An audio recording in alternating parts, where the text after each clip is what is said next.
Un homme est venu voir le prophète sallallahu alayhi wa sallam. Cet homme qui a délaissé ce bas monde et qui n'a pour seul objectif dans celui-ci, dans cette vie, que d'atteindre l'au-delà à travers les actions méritoires, est venu voir le prophète sallallahu alayhi wa sallam en lui posant une question extrêmement intelligente. Il lui a dit: ô prophète d'Allah, quelle est la personne la plus aimée auprès d'Allah?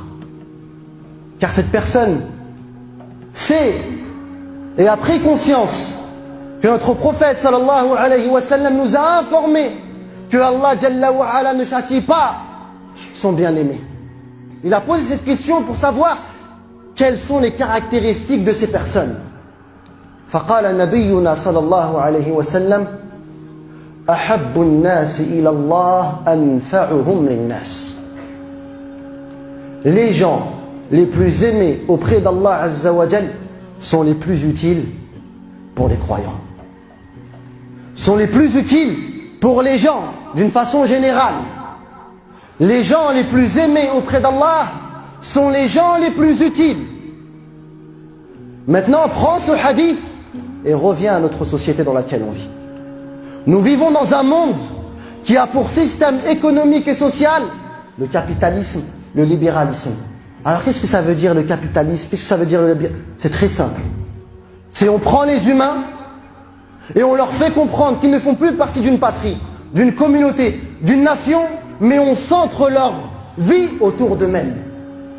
Des gens qui ne vivent que pour eux-mêmes. Et on prend ces gens et on les met dans une arène. Et c'est la loi du plus fort. Seul le fort s'en sort et les faibles sont écrasés. Voilà dans le monde dans lequel on vit. Donc il n'est plus étonnant de voir, lorsque tu croises des SDF dans les rues de Paris, des gens qui sont sur le point de mourir de faim et de froid, et les gens passent à côté d'eux sans même se retourner, ni même avoir un minimum de compassion envers eux. Qu'ils meurent et que je vis, qu'ils souffrent et que je profite. Une société qui éduque les gens à ne pas avoir de relations fraternelles et sociales.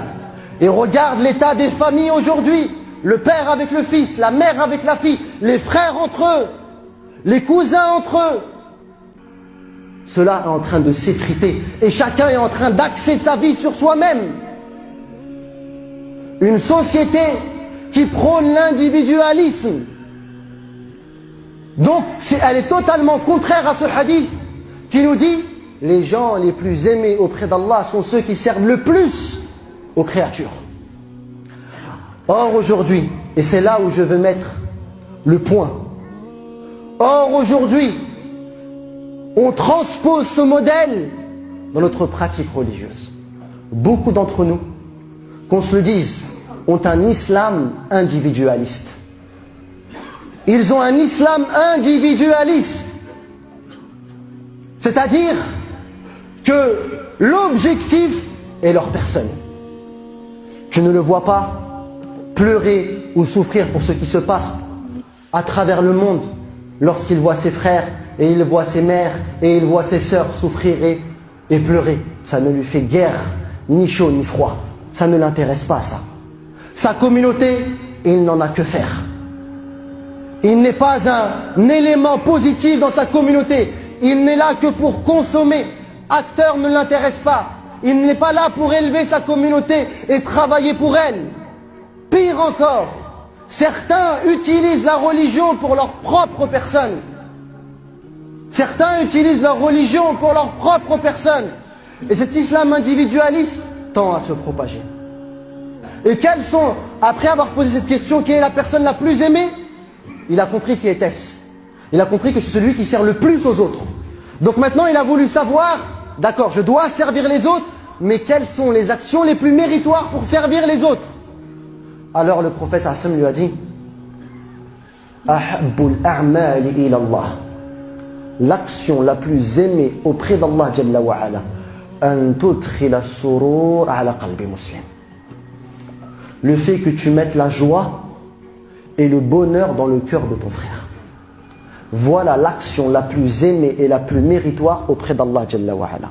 Vous voyez quand je vous dis que Satan est venu et a changé les priorités des croyants, aujourd'hui sourire à son frère ne sert à rien. Aujourd'hui offrir un cadeau à son frère est quasiment inexistant. Aujourd'hui aider ses frères et se sacrifier pour ses frères et mettre ses frères en avant est un cas extrêmement rare. Rares sont les gens qui ont ce comportement religieux. Et le prophète sallam nous dit dans ce hadith, dans la suite de ce hadith, et aider mon frère dans un de ses besoins, être à son chevet, être son épaule dans une difficulté parmi ses difficultés, est plus aimé auprès de moi que de faire la retraite spirituelle dans la mosquée prophétique à Médine pendant un mois. Or, on sait tous qu'une prière dans la mosquée prophétique équivaut à 1000 dans d'autres mosquées. Imaginez-vous la récompense d'une personne qui reste dans une retraite spirituelle un mois dans la mosquée prophétique à Médine en train de prier. Quelle est sa récompense? Une récompense énorme. Mais cette récompense ne vaut même pas le sourire qui apparaît sur les lèvres de ton frère lorsque tu lui fais un cadeau. Ensuite, le prophète sallallahu alayhi wa sallam nous dit: et celui qui fait en sorte d'épauler son frère dans une affaire, dans une difficulté qui le touche, jusqu'à ce que cette difficulté ne parte. Il reste à son chevet et il reste avec lui jusqu'à la fin. Il patiente, c'est pas il l'aide 2 secondes et il part. Il reste avec lui jusqu'à la fin. Le prophète sallallahu alayhi wa sallam nous dit: alors Allah jalla wa ala raffermira ses pas le jour de la résurrection, le jour où les gens glisseront dans le feu de l'enfer. Le jour où les gens glisseront sur le pont, ceux qui seront fermes sont ceux qui ont vécu avec leurs frères, qui ont sacrifié pour leurs frères. لذلك يقول النبي صلى الله عليه وسلم المؤمن يألف ويؤلف. Le croyant aime être avec ses frères et ses frères aiment être avec lui. Une personne de bonne compagnie. Tu sais que si tu as un problème, tu le trouveras. Tu sais que si tu as besoin de te confier, il tendra son oreille. Tu sais qu'il t'aime plus qu'il s'aime lui-même. Cette personne-là est le véritable croyant. وقال النبي صلى الله عليه وسلم والمنافق. Et l'hypocrite لا يألف ولا يؤلف.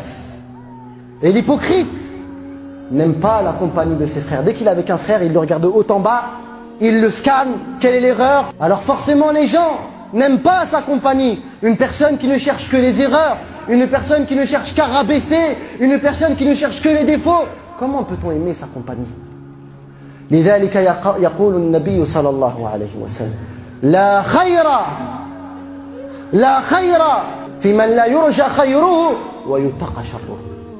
Il n'y a pas de bien dans une personne dont les musulmans ne sont pas à l'abri de son mal et dont les musulmans n'ont aucun espoir de son bien.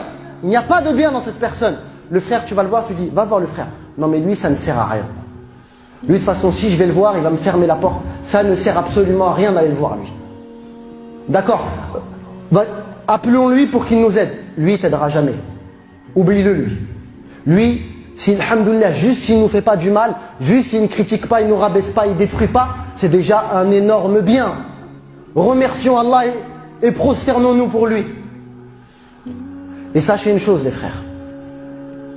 Allah Jalla wa Ala nous explique que Allah donne des bienfaits à des serviteurs dans le seul objectif que ces serviteurs-là font profiter les autres. Le seul objectif de tes bienfaits et de cet argent-là, Allah t'a éprouvé avec cet argent, avec ces bienfaits, pour que tes frères qui sont privés de cela en profitent et qu'ils jouissent de ces bienfaits. Et Allah Azza wa Jal nous dit, ou le prophète Hassan nous informe, وَإِنَّ اللَّهَ لَا يُقِرُّهَا. Et Allah agrée ses bienfaits tant qu'ils sont dépensés. Mais si ce serviteur garde ses bienfaits pour lui, le jour de la résurrection, il devra répondre sur chaque bienfait un à un. La moindre gorgée d'eau sera sujet à une question auprès d'Allah Jalla wa Ala. Ne vous trompez pas, ces bienfaits ne sont pas un signe d'amour. Non, il se peut que ces bienfaits soient un signe de colère. Lorsque tu gardes ces bienfaits pour toi et que tu prives tes frères qui sont en train de mourir les uns après les autres. Lorsque tu sais que dans certains pays d'Afrique, comme dans le nord du Mali et comme en Côte d'Ivoire, il y a des centaines, des milliers de musulmans, de petits enfants qui apprennent le Coran, qui perdent la vue car ils n'ont pas 10 centimes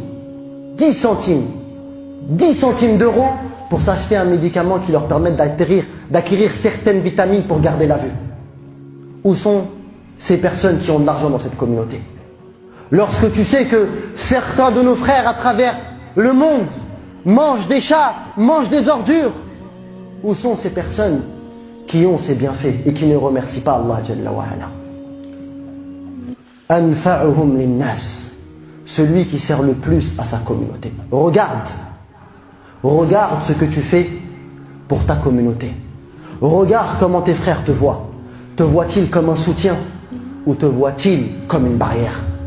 Réfléchis et définis-toi avant d'arriver devant Allah Jalla wa Ala et d'avoir des surprises.